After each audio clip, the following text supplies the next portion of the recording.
Hello, my beautiful people. So today we are doing another uh, read of a different talk that I have prepared um, the beginning of the year.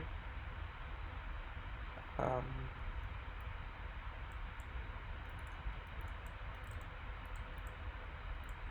so happy New Year, everyone. I'm probably gonna post this after the New Year's. So this is a talk I have planned out. Um, yeah, I'll just read it and then I'll probably talk more about it afterwards. And no se preocupen, mi bella gente, todas mis discursos los voy a traducir primeramente a mediados del año. So estén al pendiente por eso. Um, this talk is called My Foundation Story.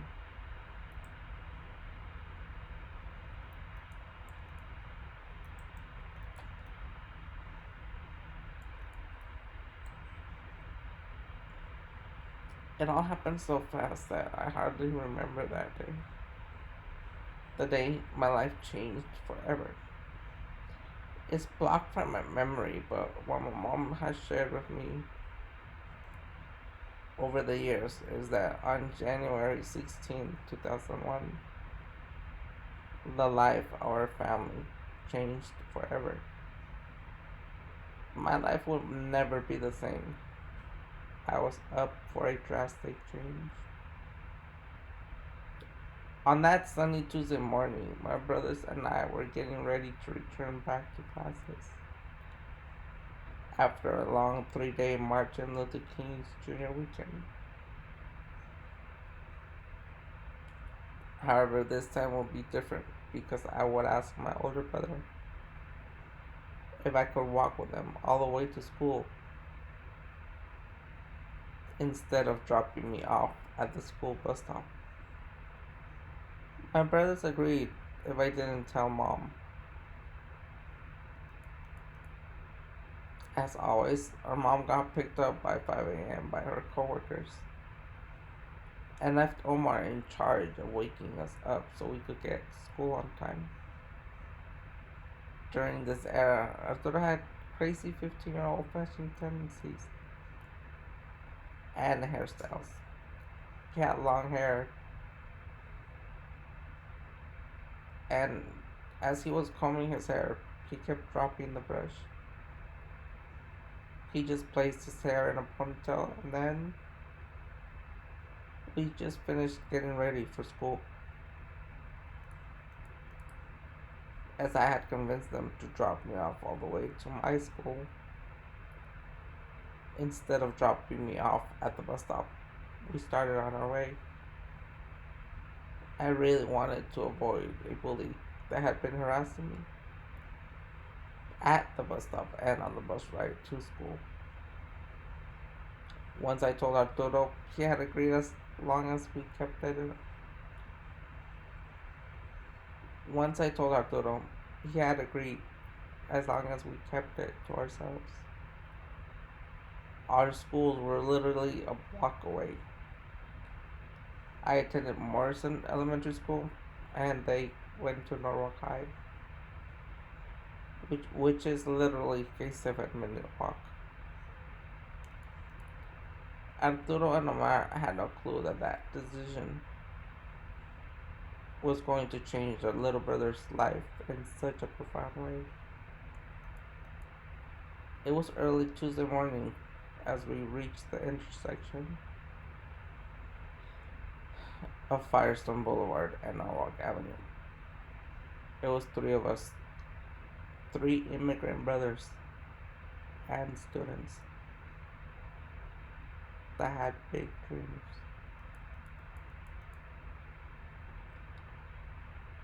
Arturo, a 15-year-old that wanted to be a soccer player. Omar, a 14-year-old that wants to be an architect. And me, a 7-year-old that wanted to rescue and help people by becoming the best firefighter that could ever be. Those dreams seemed to fade away as we almost reached the other end of the crosswalk. As in a second of a moment, Omar witnessed something that would leave him emotionless, as he has stated himself.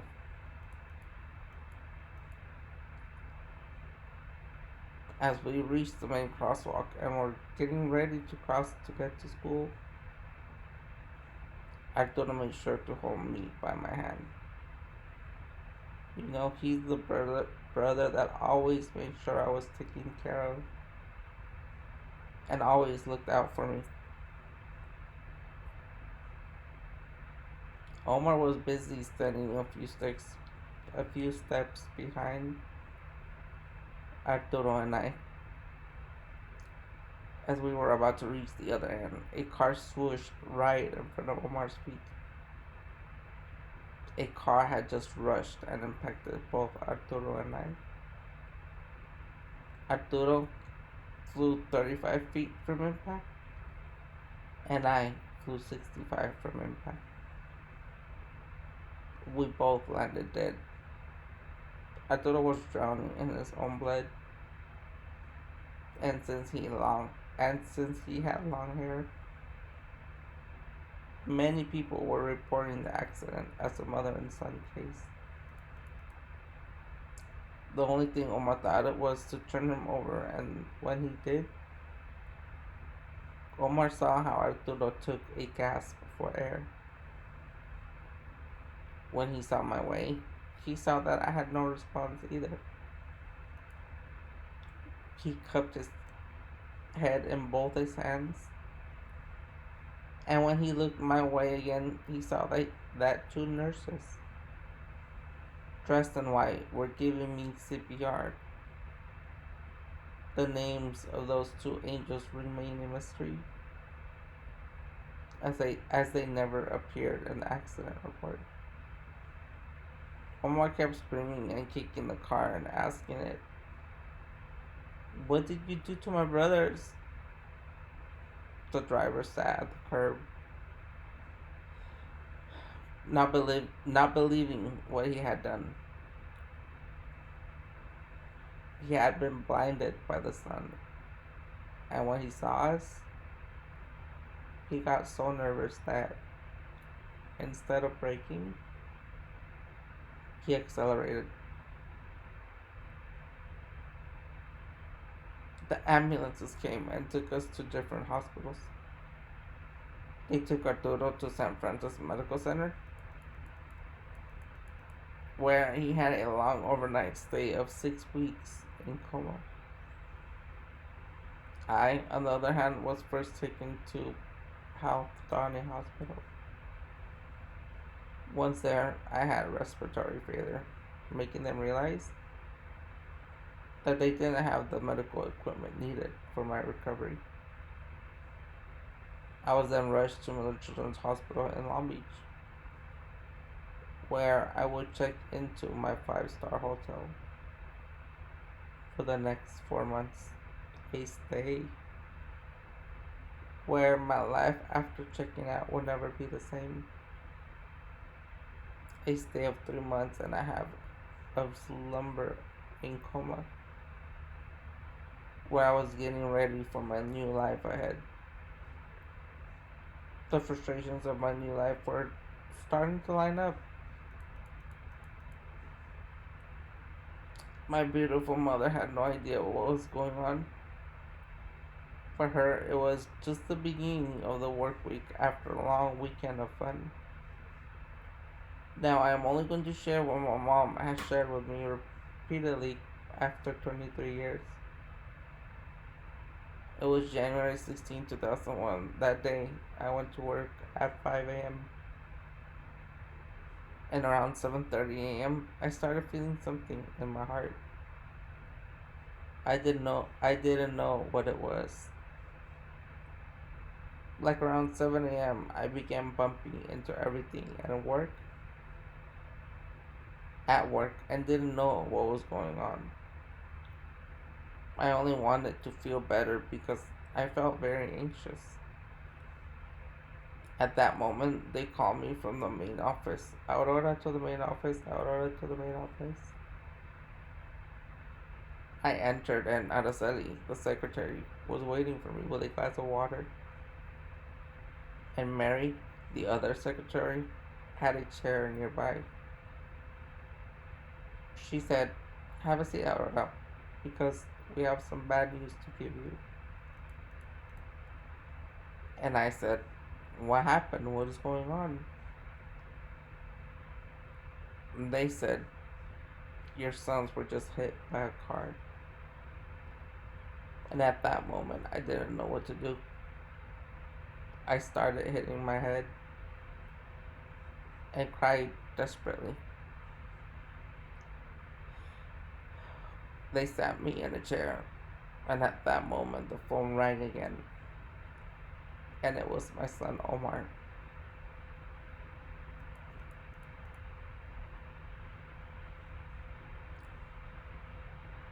He yelled and would say, Mommy, come, because you have to grow wings. My brothers are laying on the floor,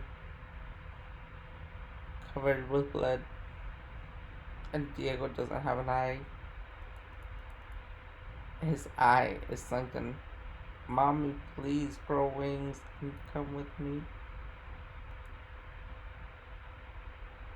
Then that day, I really didn't know what to do. I really asked God to give me lots of strength and courage to keep going. And the first thing I did was go with Omar and pick him up at the police station. Then right after that, I went to go see Diego, and Diego was in the bed, all intubated and didn't move. He was in a deep coma. Then I had to go to the other hospital, and there was Arturo, the same, in an ice bed with everything around. He was burning in fever because he had broken his leg, and they couldn't operate. He was also in a coma. I believe it was one of my worst days of my life.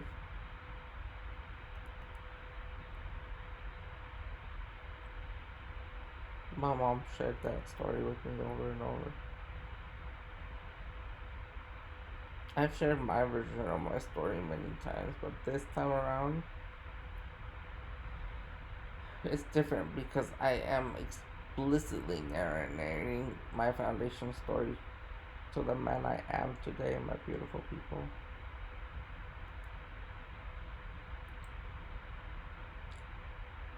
Life is beautiful.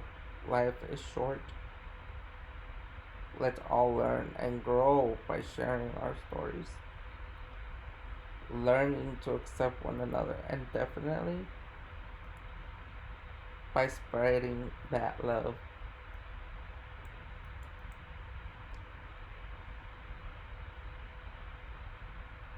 I am grateful and blessed to still be alive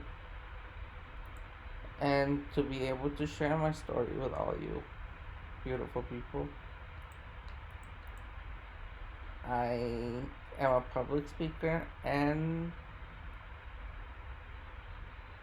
I couldn't be happier. Um, Remember that the only limits there are the ones you create for yourself, my beautiful people. I love having all the support and people that love and care about me. I am thankful for that, and working together is always the best thing to make uh, success happen. You know, the more people that put their part and do it out of love, with love, and with a good attitude, everything goes much better and much more smoother, my beautiful people. So once again, thank you so much for being here with me. I'm gonna work on that talk and hopefully give it out by the end of the month. Um, so yeah, my beautiful people. With that, thank you for joining me, and don't forget, spread that love. Bye now. Take a minute to gift yourself with some rejuvenating concentration.